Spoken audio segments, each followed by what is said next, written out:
నా బాధ ఏమంటే మా అబ్బాయికి నూర్ మొహమ్మద్కి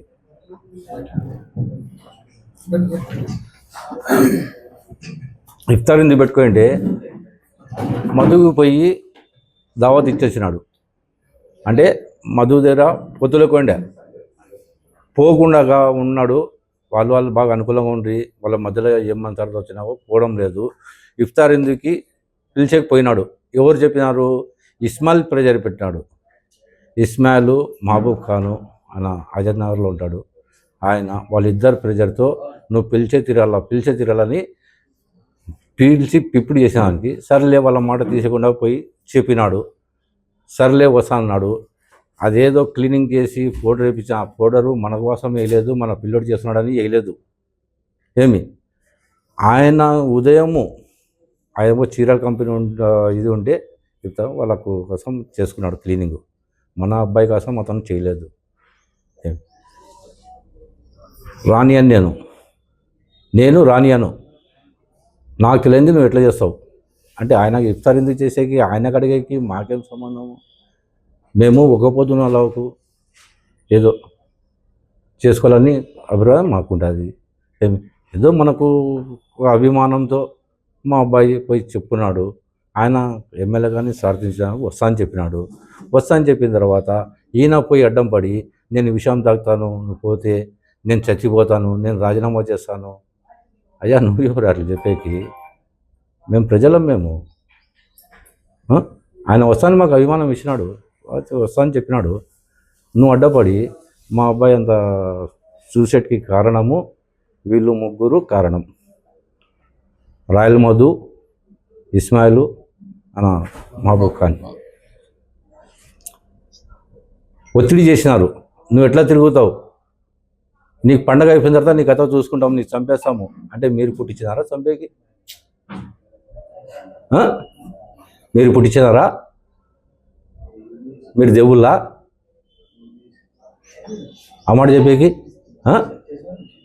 నీకేమన్నా నా కొడుకు తప్పు చేసింటే నేను దగ్గర ఉన్నాను కదా, నాకు పిలిపియాల్సిండేవి. అదైపోయింది. మన ప్రెస్ మీట్ పెట్టి నా కొడుకుకి పిల్లని ఎవరు ఇయ్యారంట. నేను పాప తండ్రితో మాట్లాడి నేను పెళ్లి చేసినాను, 5 లక్షలు ఇచ్చినాను. ఎక్కడి నుంచి ఇచ్చినావు 5 లక్షలు? ఎవరికి ఇచ్చినావు 5 లక్షలు? ఎవరికి పెళ్లి చేసినావు? ఎంతమందికి పిలిపించినావు? ఏ టైంలో అయింది పెళ్ళి? ఏ టైంలో అయింది పెళ్ళి? నాకు అది చూపించాలను ప్రూఫ్. ఎంతమందితో పెళ్లి చేసినాము అది మాకు తెలుసు. మా అబ్బాయి నా కోడలు ఇద్దరు ప్రేమించుకున్నారు. పెద్దల సమస్యలో మేము పోయి మా బ్రదరు నేను పోయి పాప పెద్దాయన దగ్గర పోయి మాట్లాడదాము. ఎందుకంటే పెళ్ళి పాప వాళ్ళ నాయనతో డైరెక్ట్ మాట్లాడలేము కదా. ఒక పెళ్లి సంబంధం చూడాలన్నా కానీ మధ్యవర్తి ఉంటేనే పెళ్లి సంబంధాలు చూసేది. అట్లా ఒక పెద్దాయన ఉన్నాడు, వాళ్ళ పెద్దనాన్న ఉన్నాడని చెప్పి పెద్దనాన్నకి పిలిపించుకొని ఫోన్ చేస్తే వద్దులే ఇంటికాడ ఎందుకు, ఈడ నడుమంకలో పాత జెండకట్ట పాతది ఉండే, ఆ జెండకట్ట కాడ మేము ముగ్గురం కూర్చొని నైనా ఆ పాపగారు నాకు ఫోన్ చేసి సతాయిస్తుంది, ఇక్కడ నా కొడుకు సతాయిస్తున్నాడు, ఆ పాపగారు నాకు ఫోన్ చేస్తుంది, మీ తమ్ముని బిడ్డ ఎట్లనే చేసి దయచేసి ఆ పెళ్లి చేద్దామనే మార్గంతో మేము మాట్లాడుకున్నాం పెద్దోళ్ళము.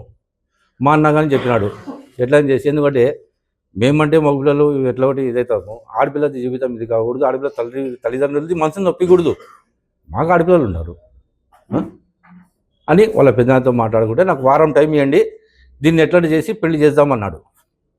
పెళ్లి చేద్దామంటే సర్లే అని చెప్పేసి మాట్లాడిన తర్వాత ఒక వారం తర్వాత అతను ఫోన్ చేసినాడు. పాప పెద్దనాయన ఫోన్ చేసి నేను ఇట్లా మా తమ్ముడు ఒకే అన్నాడు, మళ్ళీ ఎప్పుడు పెట్టుకుందామని చెప్తే సర్లే మీరు ఎప్పుడు చెప్తే మేము అప్పుడు రెడీగా అన్నాము. లాక్డౌన్ పడింది. లాక్డౌన్ పడితేనే ఏం చేసినా ఎట్లా చేయాలా, ఏ పిల్లలు తుక్కలాడుతున్నారు, మళ్ళీ ఏమన్నా చేస్తారేమో అని చెప్పేసి మేము మధ్య పెద్దలు కూర్చొని ఓ పని చేద్దాం, లాక్డౌన్ ఇప్పుడు ఏం మనము జనాలు ఎవరు రారు, మీరు 10 మంది మేము 10 మంది నీకు అప్పు చేపించి బిస్కెట్ టీ బిస్కెట్ మీద చాయ్ బిస్కెట్ అది చేసినాము. ఇప్పుడు వాళ్ళ ముగ్గురు పరిచయతోనే నా కొడుకు సూసైడ్ అటెండ్ మాట చేసే చూసినారు. ఇంకా నేను బతకన్నాడు ఆయన, నాకు ఇట్లా ఏమైనా చేస్తారేమో భయపడితో పోయి నా కొడుకు అది అలవాటు తగ్గినాడు. నా కొడుకుకి న్యాయం చేయండి. నా కొడుకుకి న్యాయం చేయండి, మా కుటుంబానికి రక్షణ కలపండి. ఎందుకంటే నాకు 2 కొడుకులు, ఒక కూతురు, పాప చేసిన 5 పెళ్ళిళ్ళు అయిపోయినాయి. ఎవరు బతుకోవాలి బతుకుతున్నాము. ఏమి పిల్లోడు ఎక్కడంటే అక్కడ కలెక్షన్లోకి పోతుంటాడు. ఏదో పోతేనే మనకు కూలి, పోకపోతే మా జీతం లేదు. మాకేం ఇల్లు వాకిలు లేవు. మేము ఉండేది బాడిగింట్లోనే. ఇన్నేళ్ళు అయింది, ఇన్నేళ్ళు నువ్వు తిప్పించుకున్నావు.